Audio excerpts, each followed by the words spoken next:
Field marshal के सारी बातों का जवाब इसके अंदर कायदे आजम के एक जुमले के अंदर है। सुहेल बड़ाइच के सारे कॉलम का जवाब कायदे आजम के एक जुमले के अंदर है। उन्होंने कहा कि मत भूलो कि तुम रियासत के मुलाजिम हो, तुम पॉलिसी नहीं बनाते, हम अवाम के नुमाइंदे फैसला करते हैं कि मुल्क को कैसे चलाना है। तुम्हारा काम सिर्फ अपने सिविल हाकिमों के फैसलों पर अमल दरामद करना है। जिसके मुताबिक 14 अगस्त 1947 को एक इस्तकबालिया के दौरान एक फौजी ऑफिसर कर्नल अकबर खान ने कायदे आजम से कहा कि बरतानवी अफसरों की बजाय मुसलमान अफसरों को तरक्की देकर कलीदी ओहदों पर फाइज किया जाए।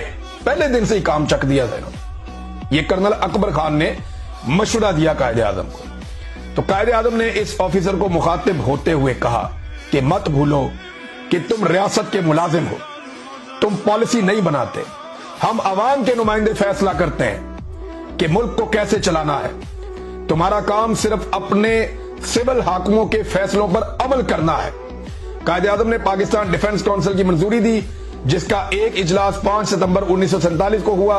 इस इजलास में पाक फौज की अंदरूनी और बैरूनी जिम्मेदारियों की मंजूरी दी गई।